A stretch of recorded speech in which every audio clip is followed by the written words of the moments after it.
Garrett and the lovely Tawny. So Tawny is a member of Team Babe, and what I love is, how many triathlons have you done, Tawny? Literally one. She's done one, but let's sign up for a half and a full Ironman in the same season. Let's go. But guess what? That's why she's here. That's why she's on Team Babe. Cool. So we're gonna do a little bit of a hip opener today, and which is fun. Is I've never trained Tawny, so she's gonna be figuring this out just as you're figuring this out. Okay, this first position is called a shin box. So she's in her 90-90 position, but she's tucked all the way in. From here, bring your arms out in front of you as if they're laser beams. And I like to think of them as laser beams, and on the way up, you wanna raise them ever so slightly. So from there, just come up into hip extension so you're on top of your knees. So come all the way up. Good, find that full hip extension. Literally squeeze those hips forward, and then keep those thumbs kind of up as you come back and hinge. So come back down from that hip. Good, use that exhale as you come up. Good, and you can powerfully drive those hips up. And once again, find full hip extension. So can you push, push, push? Good, keep going. So you're roughly gonna do about 10 of these on each side.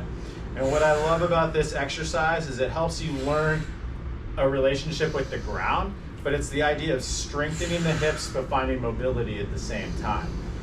This is a great starting part. It's my first time training Tawny. Can I figure out what's going on? Right hip to left hip and whatnot. Good job using your breath, Tawny. You've got 2 more of those. And what's gonna be fun is I'm gonna ask you to turn around without using your hands just to see what happens. Okay. Okay, so can you turn around and face the other way? Whoop. Are you still in the camera? I don't know. Yeah. Whatever, scoot your butt back a little bit. That's actually an exercise. Oh. Okay. All right, so find that 90-90 and Okay. tuck back in again. I believe you're good. Okay.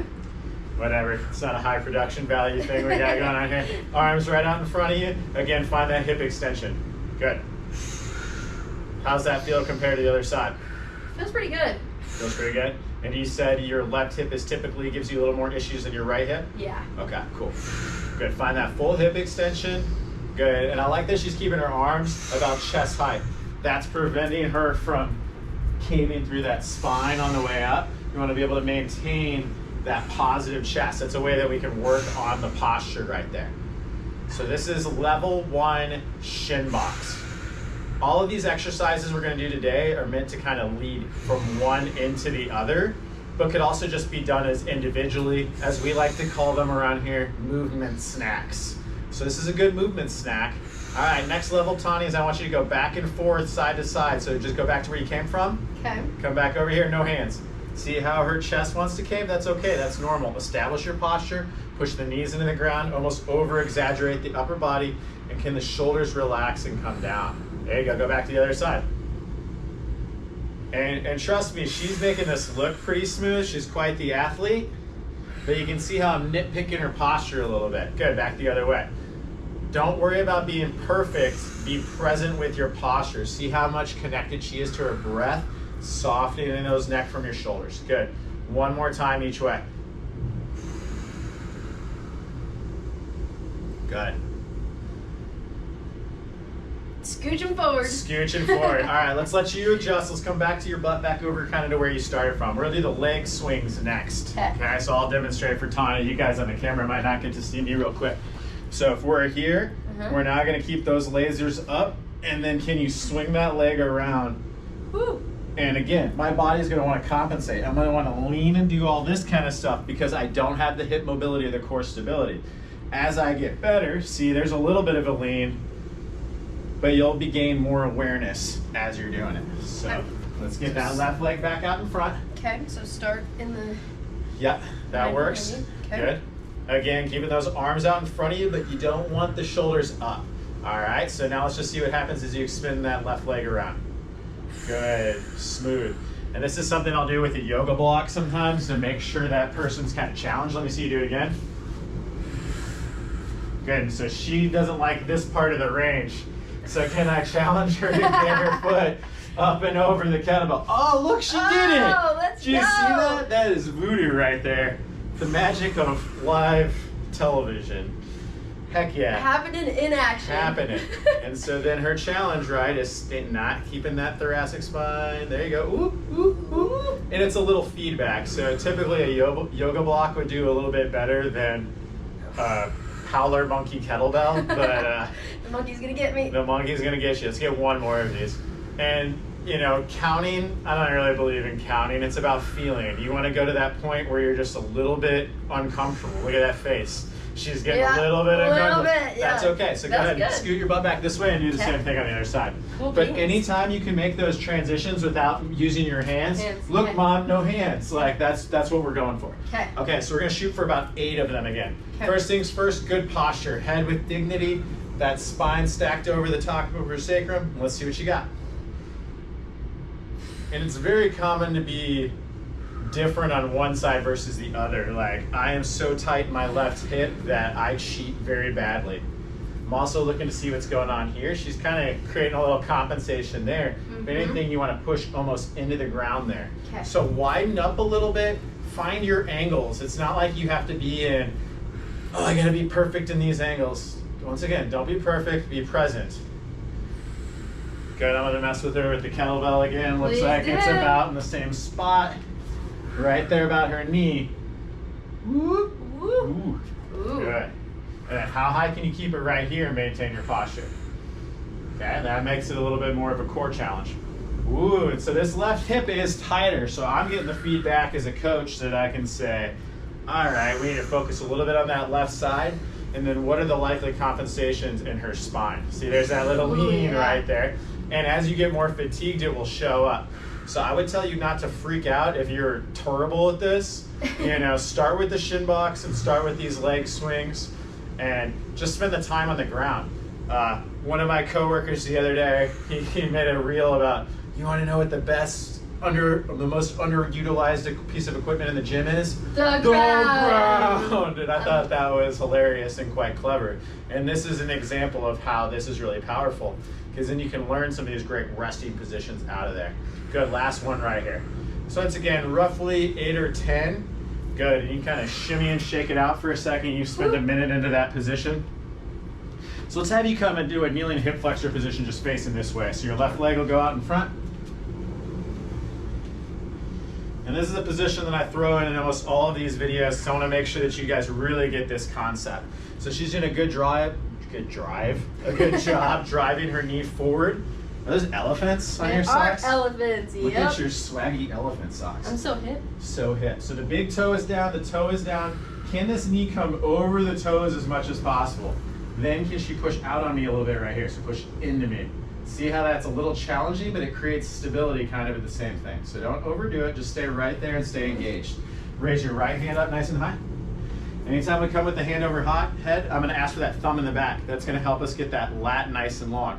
There's your swimming, and then we're gonna waterfall. We're gonna come back this way, and we're gonna take this thumb up because that's gonna open us up. So she's rotating through the torso. Now I'm gonna ask her to bend this elbow a little bit and feel the pull from this elbow towards this shoulder. Good, keep that breath, find that breath. Again, it starts with the ground, big toe down, knee driving forward, spiral through the torso, good length through the lats. Then you can keep reaching. So can she draw the knee over the toe, but keep fighting to find that length. Then you really work on your breath and softening up. 5, 4, 3, 2, 1. Awesome rage, Tanya. Regulate your breath. Again, that's the practice we like in between sets, is I really like that Huberman breath, which is the double inhale in, side out. One more. Your heart rate just dropped and you leveled out your carbon dioxide. Good, same thing on the other side. Okay.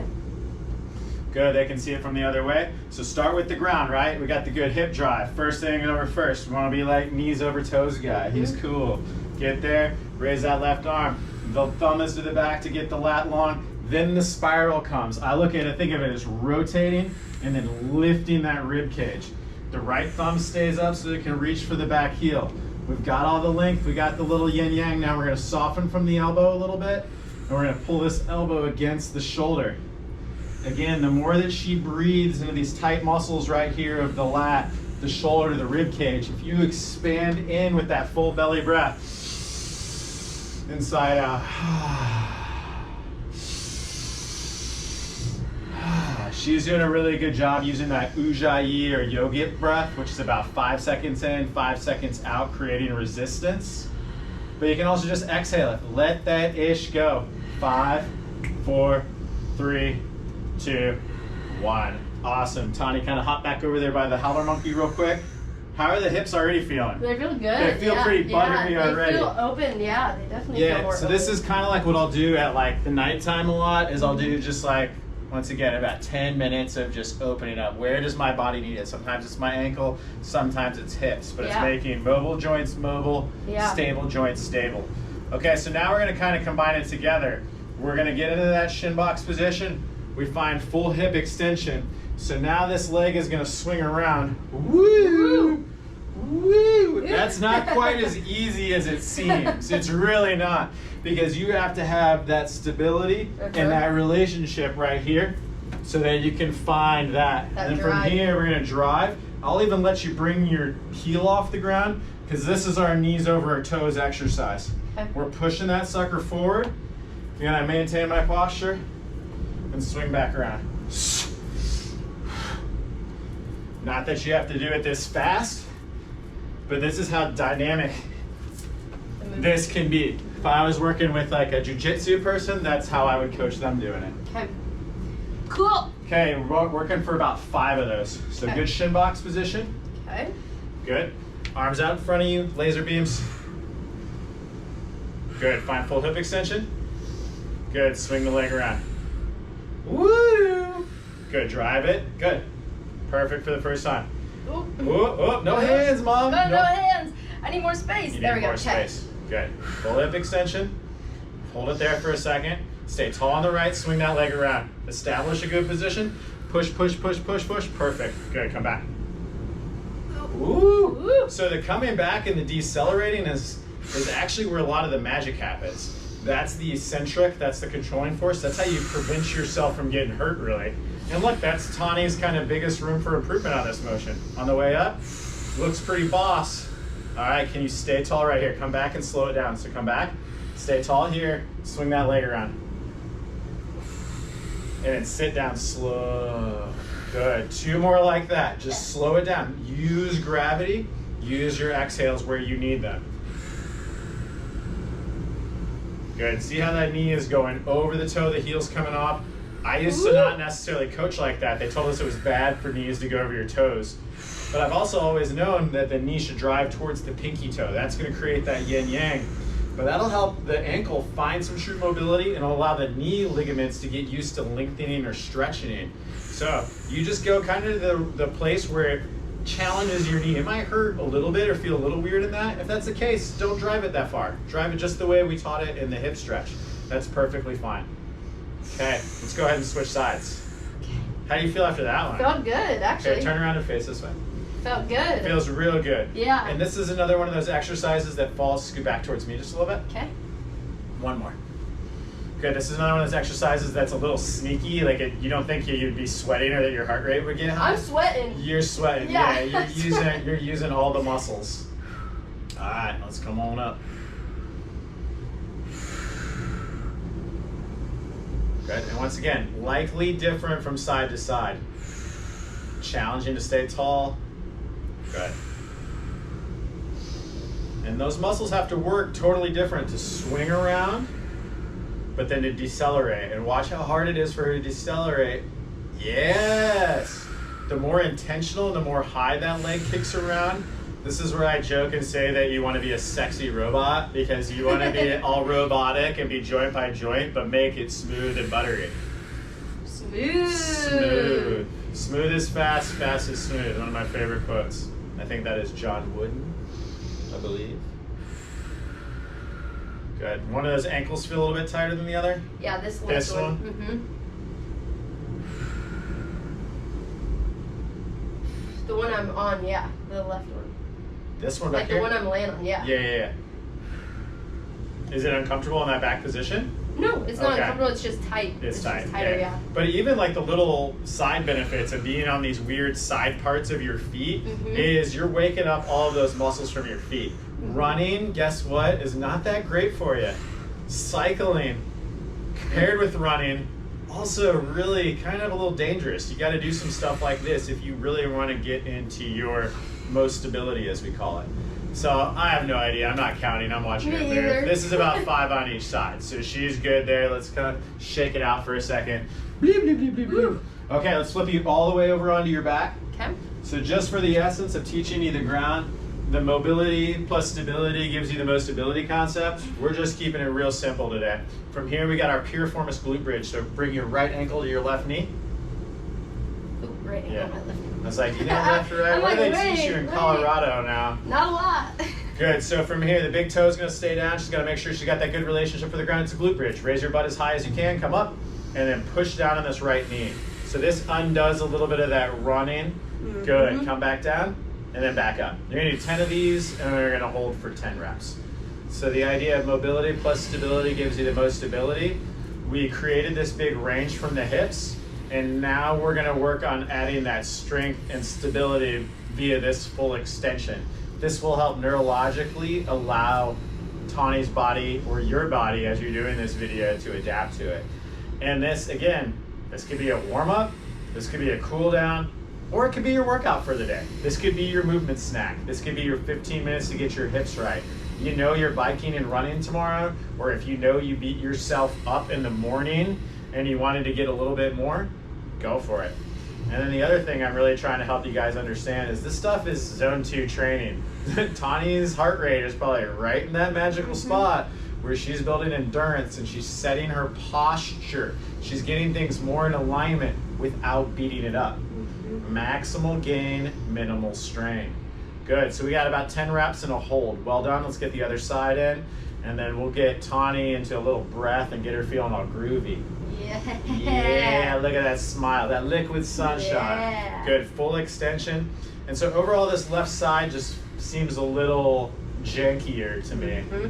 It feels a lot jankier. It feels a lot jankier. I believe that the camera cut out on us somewhere in the piriformis glute bridges, so we were doing about 10 of those each way. But Tawny, how you feeling? I feel good. You feel good, right? Yeah. You kind of feel like alive and kind of woken up when you did that. Yeah, definitely. But that's the big concept that I really want Team Babe to get is, doesn't have to be ridiculous. It can be 15 or 20 minutes. It was on the ground. You didn't use joints. There's no worry about getting hurt. No equipment. No. This stuff is going to help you improve your performance. It can be that warm-up, cool down, or it can be your workout, or it can even be your movement snack. Yeah, that was great. Awesome, Tawny. Thank you for getting that. Thank you, Garrett. Have a wonderful day, guys. Whee!